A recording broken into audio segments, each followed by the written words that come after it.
బాబాయ్ నమస్తే. నిన్న పయ్యావుల కేశవ్ గారు వైఎస్ఆర్సీపీ నెవర్ అగైన్ అంటూ ఆయన చేసిన వ్యాఖ్యలు ఎలా చూడాలంటారు? అది వాస్తవం. గత 5 సంవత్సరాల ప్రభుత్వంలో వైఎస్ఆర్సీపీ పార్టీ అధికారంలో ఉండగా 23 ఉన్న ఎమ్మెల్యేలతో చంద్రబాబు నాయుడు గారు అసెంబ్లీకి వెళ్ళారు.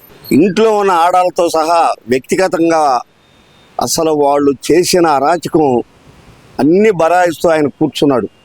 చివరి క్షణంలో వాళ్ళ సొంత తాళి కట్టిన భార్యని అట్లానే చాలామందిని అసలు అనరాని మాటలు ఎవరెవరు అంటే మన జైలుకి పోయించిన ఆయన కూడా వాగాడు. తాళిని ఎగతాళి చేసి కూడా మాట్లాడాడు. ఈయన ఒక సీనియర్ నాయకుడు, నీటిపారుదల మాజీ మంత్రివర్యులు. ఆయన పేరు చెప్పక్కర్లేదులే, ప్రజల్లో బాగా ఇదైపోయాడు. ఆయన ఏదో ఇప్పుడు వైఎస్ఆర్ పార్టీలు ఏంటంటే జైలుకి పోయించిన వాళ్ళు హీరో అనుకుంటున్నారు. వాళ్ళు పతనం అయ్యారు సంగతి వాళ్ళకి తెలియట్లా. దానివల్ల ఎంత డ్యామేజ్ అయిందో వాళ్ళకి అర్థం కావట్లా. ఏదో ఆయన ఏదో రాష్ట్రానికి స్వాతంత్రం వచ్చినప్పుడు కనుక గాంధీ గారు వీళ్ళు జైలుకి వచ్చినప్పుడు 10 మంది పోయి ఆయన ఏదో ఏం ఘనకార్యం చేశాడనో ఎదుటి వాళ్ళని బండబూతులు తిట్టినందుకు వాళ్ళకి ఘన స్వాగతం పలుకుతున్న నీచమైన పార్టీ వైఎస్ఆర్ పార్టీ అని పయ్యావుల కేశవ్ గారు ఎందుకన్నాడంటే ఆ మాట కూడా ఇవాళ వాళ్ళు 11 మంది ఎమ్మెల్యేలు ఉన్నారండి. అసలు అసెంబ్లీకి వెళ్ళాలా లేదా? ఇప్పుడు 2వ సంవత్సరం కూడా అయిపోవస్తుంది. మరి ప్రజల సొమ్ము జీతాలు తీసుకుంటున్నారు. మరి ఎందుకు తీసుకుంటున్నారు? సరే, వాళ్ళలో ఒకడు మాజీ ముఖ్యమంత్రి జగన్మోహన్ రెడ్డి గారు, ఆయన తీసుకోవట్లా, ఓకే.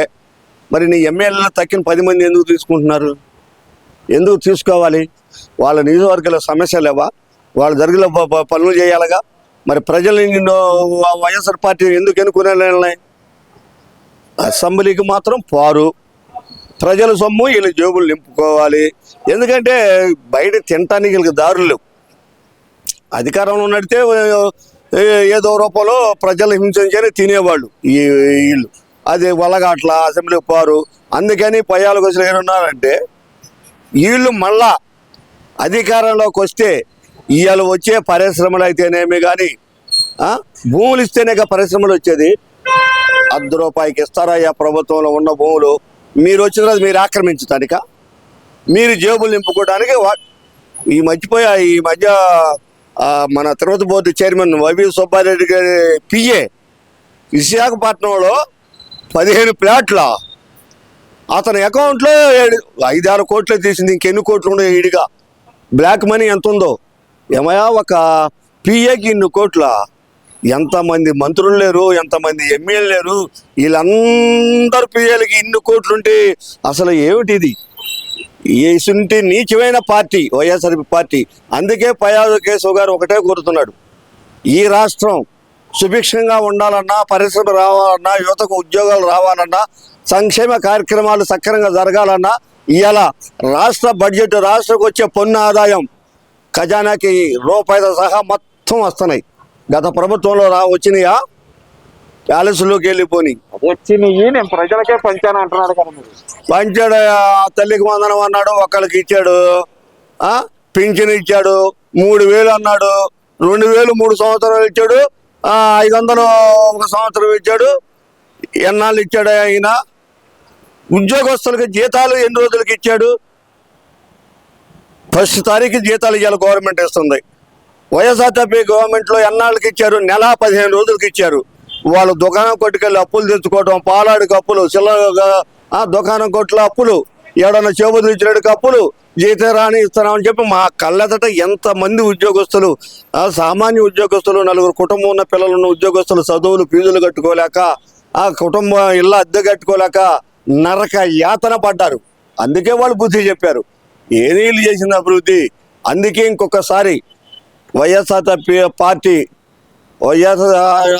పార్టీ జగన్మోహన్ రెడ్డి నాయకత్వంలో అస్సలు ఆ పార్టీ ఉండకూడదు. ఇలాంటి హింసా మనస్తత్వం గల నాయకులు ప్రజా జీవితాల్లో, ప్రజలకు పోరాటాల్లో, ప్రజల సమస్యలు తెలుసుకోవడానికి వీళ్ళు పనికిరారు.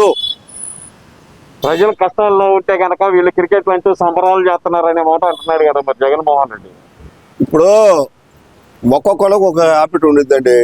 ఒకడు క్రికెట్ పిచ్ ఉండిద్ది, ఒక్కొక్కరికి ఏమన్నా వ్యవసాయం మీద ఫామ్ హౌస్లో పోయి కలుపులు తీసుకోవటం ఉండిద్ది.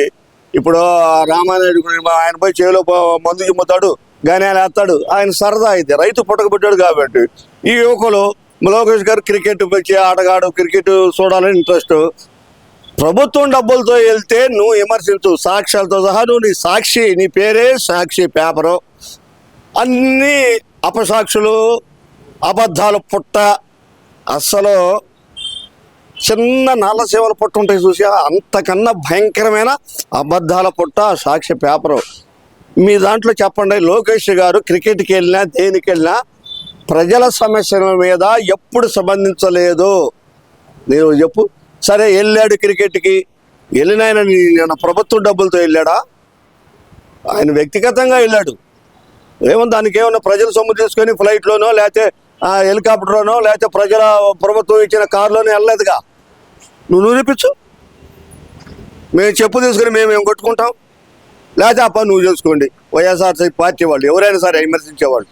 ఇంతకంటే వాళ్ళ గురించి చెప్పడమే దండగండి. నన్ను అడిగితే 11 మంది ఎమ్మెల్యేలు ఉండి అసెంబ్లీకి రాకుండా 3-4 గంటలు ప్రెస్ మీట్ పెట్టడం ఎలా చూడాలంటారు? ఆయన బడ్జెట్ మీద ప్రవేశపెడటానికి దాని మీద విమర్శించడానికి పెట్టాడు. అసలు కారణం ఎవరండి?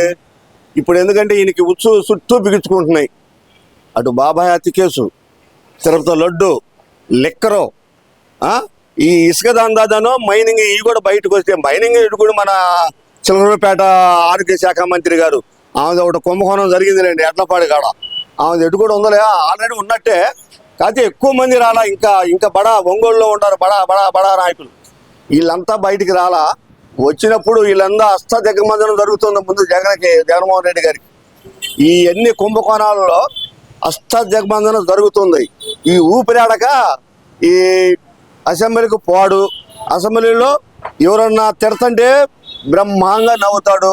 అదేమంటే ఈయనకి వెనకమాల 100 మంది ఉంటేనే ఈయన హీరో అండి. 10 మంది ఉంటే హీరో కాదు, జీరో. నాకు అర్థమైంది. ఎప్పుడైనా సరే రాజకీయ కూడా ఒక ఎమ్మెల్యే అయినా సరే ఒక పోరాట పటిమ ఉండాలి. ఒక్కడైనా వెళ్ళి అసెంబ్లీలో కూర్చొని నువ్వు అధికార పక్షంలో వాళ్ళు ఏం చేస్తున్నారు, వాళ్ళు అడిగిన దానికి సమాధానం చెప్పే దమ్ము మన దగ్గర ఉండాలి, ఆ నాలెడ్జ్ మన దగ్గర ఉండాలి. అది లేదు. అది లేక ఆయన పోలేడు. ఇంతకుముందు అసెంబ్లీలో కూడా ఈయన ముఖ్యమంత్రి ఉన్నప్పుడు ఎవరు తిడుతుంటే అసలు ఎంత అట్టహాసంగా నవ్వాడండి. సీనియర్ మంత్రులు తిట్టినాళ్లే, లేటెస్ట్గా వచ్చిన వాళ్ళు తిట్టినాళ్లే, అందరూ బలాలు దొరుకుతారు. ఈయన నవ్వుతాడు. ఎదుటి వాళ్ళు తిడితే అంత నవ్వు ఎందుకండి? ఇవాళ నువ్వు ప్రెస్ మీట్ పెట్టింది బడ్జెట్ మీద ప్రెస్ మీట్ పెట్టావు, దాని మీద మాట్లాడావా? అస్సలు నువ్వు ఆర్థిక బడ్జెట్ మీద నువ్వు మాట్లాడలా. నువ్వు ఎక్కడికి వెళ్ళావు? చంద్రబాబు నాయుడు హెరిటేజ్ దాని మీదకి వెళ్ళావు.